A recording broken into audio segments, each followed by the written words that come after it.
वैवाहिक संबंध अखंड सौभाग्य देने वाला है। जो वैवाहिक जो संबंध हैं, इन्हीं के द्वारा पति की लंबी उम्र बढ़ती है, ऐसा हमारा ग्रंथ कहता है। गृह परिवार के लिए ये विवाह मंगल कारक होता है। जब नौकरी नहीं लगती है, घर में धन की वृद्धि नहीं होती, तो दूसरे की कन्या तुम्हारे घर की पुत्र वधू बन करके आती है, तो उसके आगमन पर इस घर के भाग्य के कपाट खुलते हैं, उस घर की तरक्की होती है, उसका उत्थान होता है। ऐसे बहुत प्रमाण हैं कि विवाह के बाद में ही पुरुष को नौकरी मिली है, विवाह के बाद ही उनके अच्छे अच्छे मकान बने हैं, विवाह के बाद ही उनके घरों में और मांगलिक कार्यक्रम हुए हैं।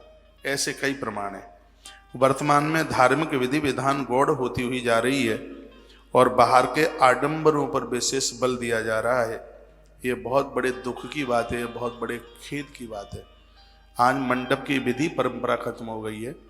दुल्हा दुल्हन के ऊपर जो हल्दी चढ़ाई जाती थी वह खत्म हो गई है।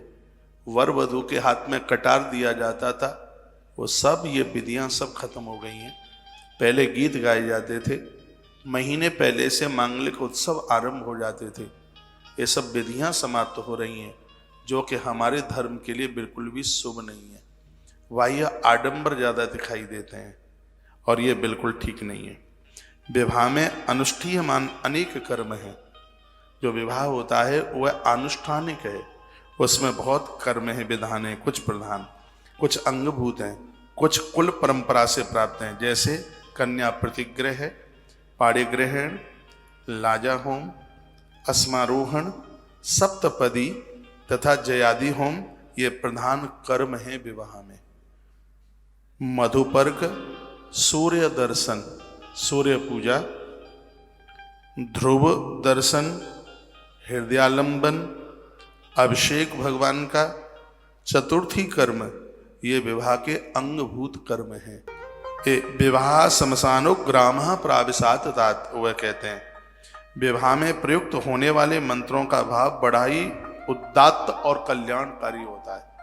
जो विवाह में जो मंत्र बोले जाते हैं, उस मंत्र की महिमा है कि पति और पत्नी जीवन भर सकुशल पूर्वक जीवन जीते हैं। उनको धार्मिक संतान, पारमार्थिक संतान का जन्म होता है और उन मंत्रों के प्रभाव से वह नारियां जीवन पर्यंत धर्म कर्म सत्कर्म में लगी रहती हैं। विवाह में वेदोक्त ब्राह्मण के द्वारा